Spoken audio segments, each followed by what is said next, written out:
Ini hadis Nabi ya. Hadis Nabi ini terkait dengan perjalanan sulukut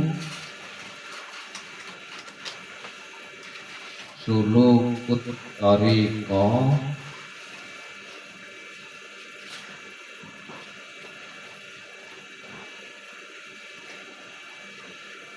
ilallah.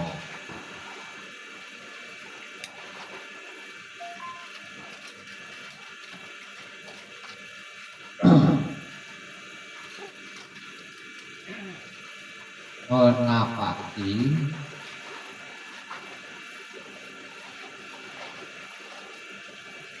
thariqah jalan ilallah menuju Allah.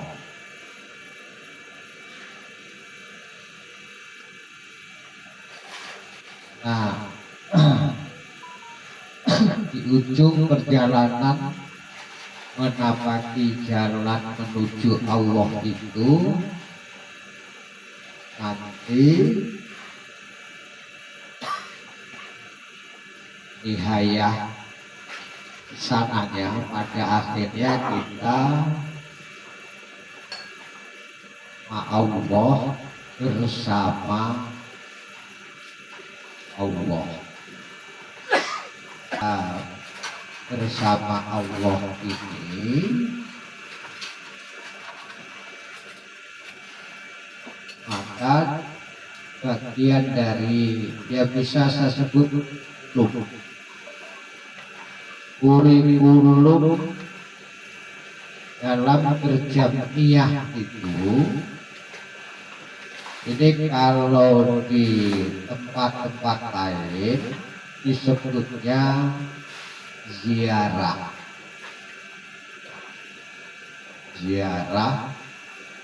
wali 9. Nah kalau di kita itu ziarah wali itu istilahnya ma'a wali, jadi bersama wali. Urut-urutannya begitu. Urutannya kalau perintah Allah sesuai hadis Nabi, perintahnya kun hendaklah kamu Allah bersama Allah. Nah, untuk mencapai bersama Allah ini ada kun Allah, hendaklah kamu bersama Allah. Fa illam takun, apabila kamu maka fakun kamu ma'aman bersama orang-orang ma'allah yang sudah dengan keyakinan yang sudah bersama Allah. Bersamalah kamu dengan Allah. Jika belum sampai ke situ atau belum bisa ke situ, hendaklah kamu bersama orang yang bersama Allah.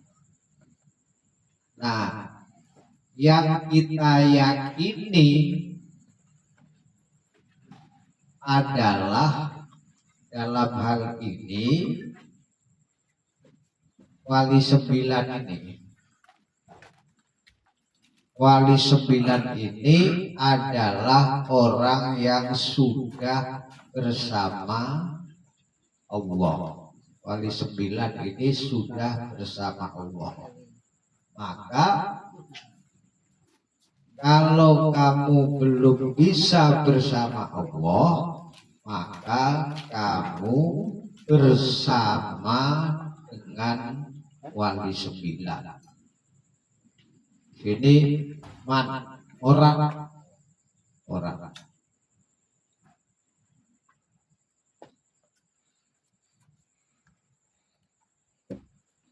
Kenapa?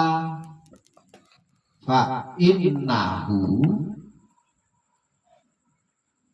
sesungguhnya perbuatan kita bersama wali itu yusiluka, bisa menjadi wasilah menghantarkan kamu ilallah, ke Allah. Nah ini. Jadi dasarnya atau ceritanya, mula-mulanya kenapa di dalam kurikulum kita ini ada istilah mendatangi orang-orang yang bersama Allah, yaitu kepada wali 9. Nah, wali 9 ini disebut wali masyhur. Wali masyhur itu apa? Wali masyhur itu adalah wali yang sebagian besar mengiyakan bahwa beliau itu adalah waliullah. Mungkin waliullah tidak hanya 9 ini. Nah, waliullah di luar 9 ini terkadang memang banyak yang belum tahu, atau apa wali dia. Tapi kalau wali 9 ini sudah masyhur, semuanya mengatakan bahwa beliau adalah wali. Nah, kita ma'awali, bersama wali, karena perintahnya ma'allah. Jadi istilahnya ma'awali, jadi bersama wali. Kita bersama wali, jadi kita bukan ziarah mengunjungi, tapi kita ingin bersama dengan Allah dengan caranya kita bersama orang-orang yang sudah bersama Allah, yaitu wali 9. Riwayatnya seperti apa? Kenapa kita harus ke mereka?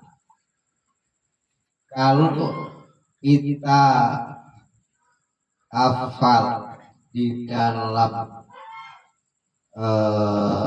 tawasul sebelum istighosah, itu ada yang namanya ridho illah.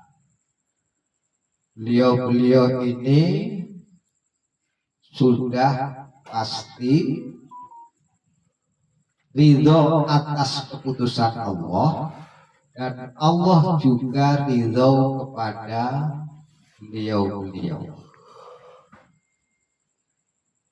Terus maghfiratillah, beliau adalah orang-orang yang sudah terampuni oleh Allah. Jadi kalau lihat takrif ya, kalau nabi itu memiliki sifat maksum.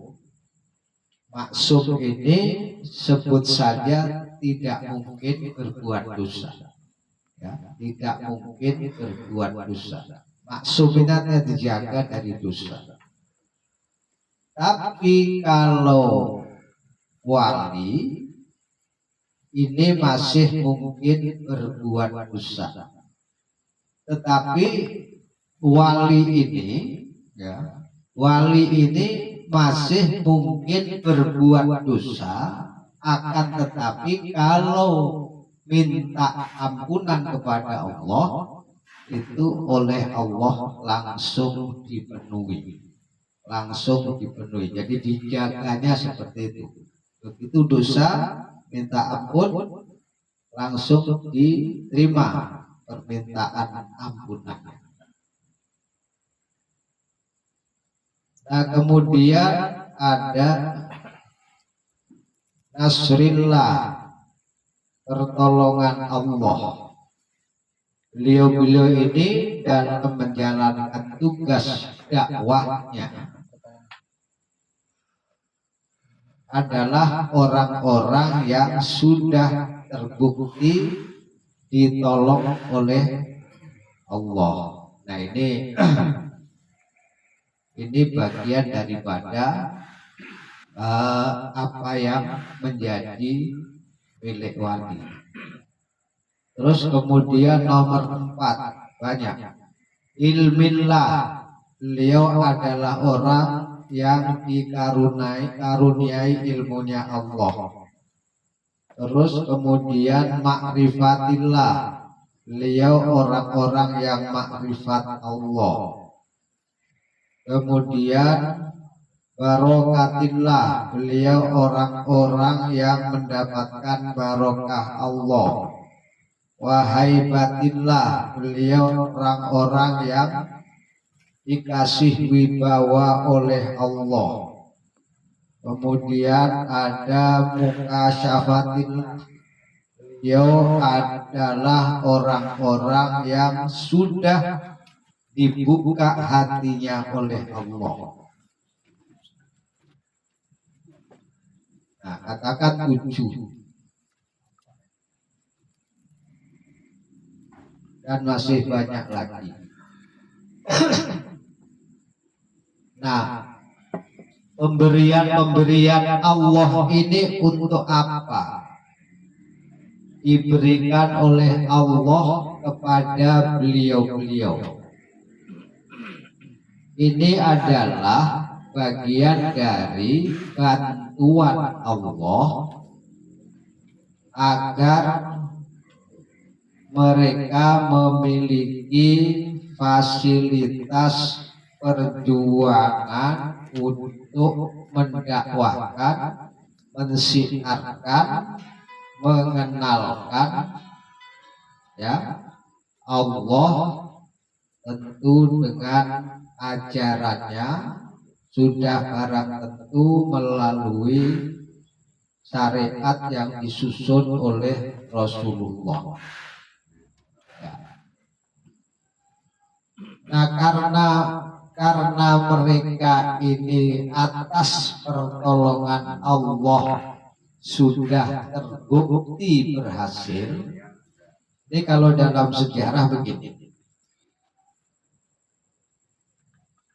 Islam itu masuk Indonesia abad ke-7. Nah, Wali Songo ini abad 14 sampai menjelang abad 15. Nah, ini mercusuarnya Islam di Indonesia tersiar, Islam di Indonesia dikenal, Islam di Indonesia diminati, sehingga Indonesia disebut oleh kita mayoritas beragama Islam. Ini proses dakwah walinya, wali 9 ini sekitar 30 sampai 40 tahun.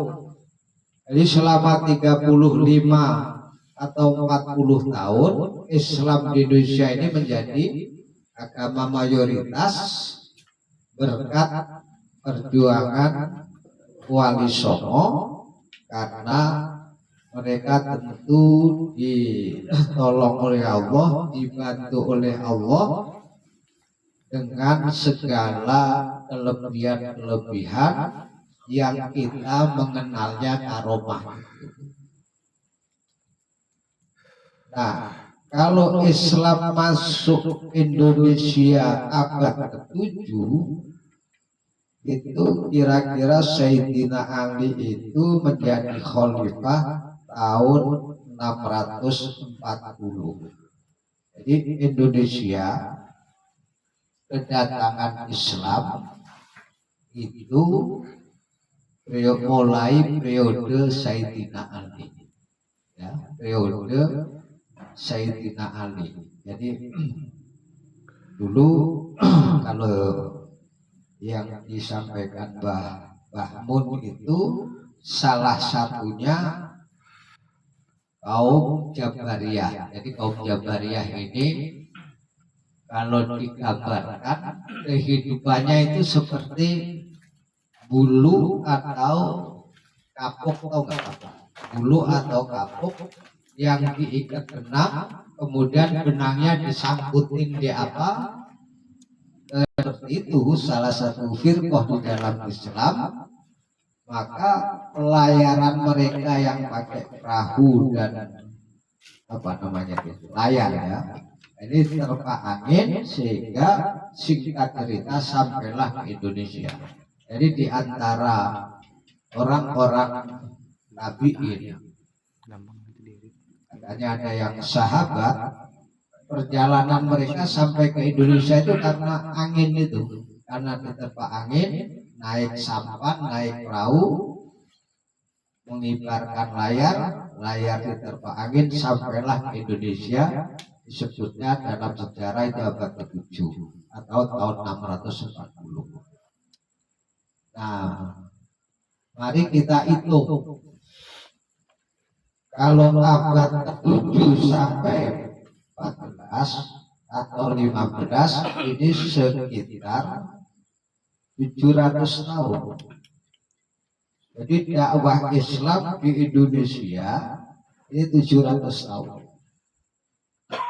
Tapi selama 700 tahun ini tidak mengalami perkembangan yang berarti, tidak signifikan, tidak imbang antara lama dakwahnya dengan pengikut yang tertarik dengan Islam, ya, tertarik dengan Islam. Nah, kalau para pendakwah itu menjual kesaktiannya, ya, dakwah membawa Islam karena dia sakti, kemudian memamerkan kesaktiannya dengan tahu bahwa yang bawa Islam itu sakti, kemudian dia ikut. Akan tetapi orang-orang asli Indonesia yaitu sudah banyak yang sakti. Kenapa harus mengambil kesaktian dari agama baru, di mana agama yang dipeluknya dulu, ya, sebut saja Hindu, sebut saja Buddha, sebut saja agama keturunan Kapitayan dan lain sebagainya. Maka kesaktian-kesaktian yang dijual oleh para pendakwah juga tidak membuat dia terpengaruh dan kemudian masuk Islam. Nah, maka lamanya waktu tidak berkembang selama sekitar 700 tahun, maka baru di era Wali Songo, ya, di era Wali Songo inilah Islam berkembang, Islam diterima, Islam menjadi kebanggaan, bahkan secara diam-diam, secara perlahan, mungkin malu, mungkin gengsi, tapi sudah mau, bagian-bagian penguasa dari kerajaan saat itu sudah banyak yang memeluk Islam tapi secara diam-diam. Nah, walhasil keberhasilan mereka inilah tidak mungkin kalau tanpa setidak-tidaknya tanpa ridho Allah, tanpa maghfirah Allah, tanpa pertolongan Allah, tanpa ilmu Allah, tanpa makrifat Allah, tanpa barokah Allah, tanpa wibawa Allah, gak mungkin mereka bisa berhasil menaklukkan agama lama, membawa agama baru yaitu Islam dan diterima secara lapang dada. Berarti para wali-wali ini adalah orang-orang yang berhasil mensiarkan nama Allah sekaligus ajarannya, karena mereka sudah mendapatkan semua ini dan perjuangan ini sudah sampai waktunya sudah selesai. Nah, ini semua adalah kelebihan, ini adalah karomah. Mereka mendapatkan ridho Allah, mereka mendapat maghfirah Allah, mereka mendapat pertolongan Allah. Nah, sementara tujuan perjuangan sudah berhasil, mereka sudah tidak butuh pertolongan Allah, mereka sudah tidak butuh ilmu Allah, mereka sudah tidak butuh barokah Allah, mereka sudah tidak butuh wibawa Allah untuk sebuah perjuangan. Nah, ini Syekhuna Syekh Sirajuddin Ilyas menerangkan karena mereka sudah dikasih Allah, barang pemberiannya ini sudah tidak dibutuhkan, maka kita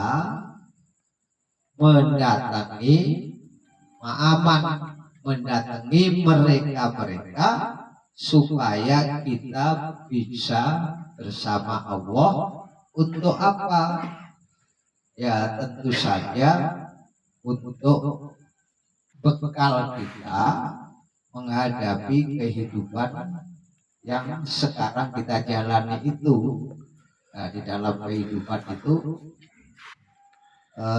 saya baca takrif yang disebut orang itu hidup kalau secara agama dia menjalankan fungsi ibadah, berarti abdul hamba, dan fungsi khilafah berarti khalifah. Ini kalau diterjemahkan ke masyarakat, yang dimaksudkan orang hidup itu asar itu bekas. Jadi kalau saya orang hidup kenal Pak Samsul, asarnya apa? Saya kenal Pak Samsul ini asarnya apa? Asar itu apa? Ya bisa disebut hasil atau disebut bekas atau disebut pengaruh. Apa bedanya saya bergaul dengan Pak Samsul dan sudah bergaul dengan Pak Samsul dan sebelumnya? Kalau nggak ada bedanya, saya ini tidak dianggap hidup. Karena saya tidak bisa memberi manfaat pada Pak Samsul. Demikian juga Pak Samsul tidak bisa disebut hidup kalau Pak Samsul tidak bisa beri manfaat pada saya. Dan semuanya juga seperti itu. Dan disebut hidup itu seperti itu. Ya, jadi kalau mengukur, apa sih gunanya kita kenal sama dia? Dia beri manfaat pada kita enggak? Atau kita beri manfaat pada dia enggak?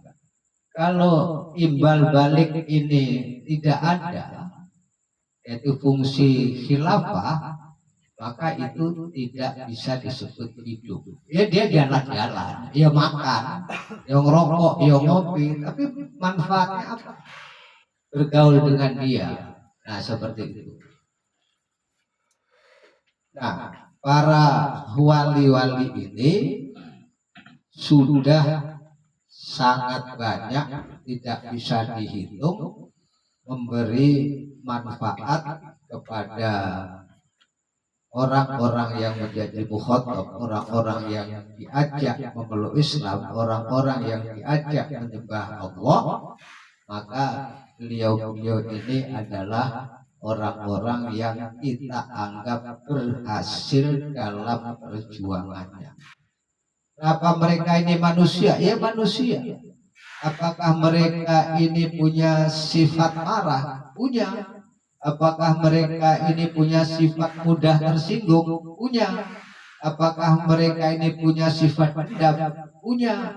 Apakah mereka ini punya sifat sombong? Punya. Akan tetapi sifat-sifat negatif tersebut berhasil dikelola oleh mereka sehingga mereka tidak terpengaruh dengan sifat-sifat negatif yang sebenarnya ada di diri mereka. Nah, ini bagian daripada perjuangan. Perjuangan pertama ini adalah perjuangan menghadapi diri sendiri. Perjuangan yang kedua menghadapi orang lain. Dua-duanya bisa menjadi penghalang perjuangan kita. Tapi beliau-beliau ini adalah orang-orang yang berhasil mengalahkan musuh, mengalahkan lawan, atau mengalahkan penghalang, baik yang datangnya dari diri sendiri maupun yang datangnya orang lain.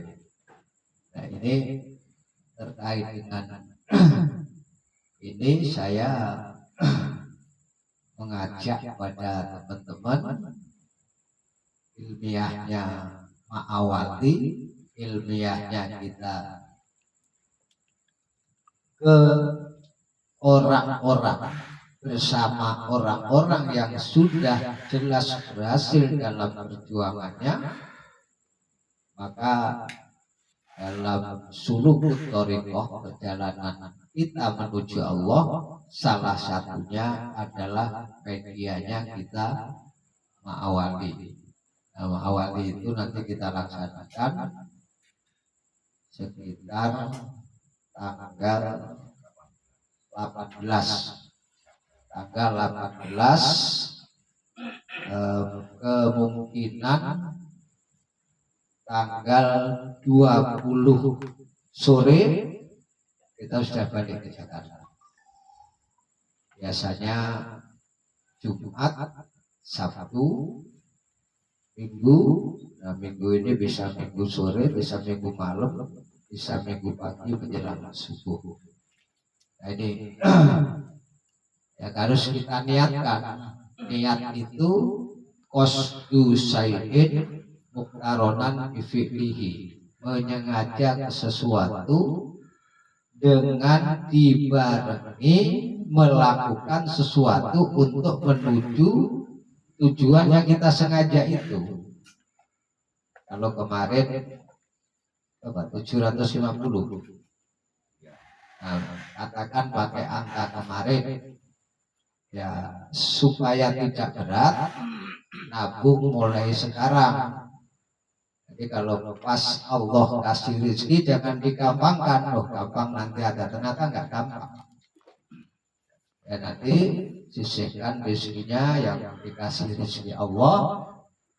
Kita bersama-sama tanggal 18, setidak-tidaknya 17 orang yang ada ini saya mengajak.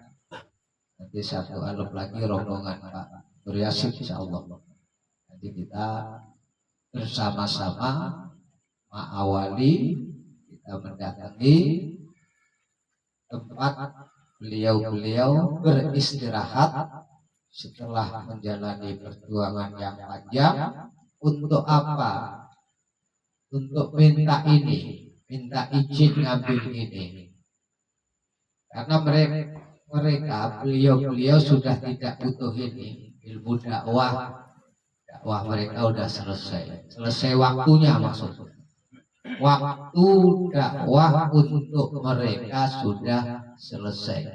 Nah, ini tinggal kita melanjutkan dakwah mereka dengan cara supaya kita diberi kekuatan Allah, kita bersama Allah. Kalau belum, berarti kita bersama orang yang sudah bersama Allah, yaitu wali masyhur. Wali masyhur itu adalah Wali Songo. Itu saja malam ini, mudah-mudahan kita difahamkan. Allah al-Fatihah. A'udzu billahi minasyaitonir rajim. Bismillahirrahmanirrahim. Alhamdulillahirabbil alamin.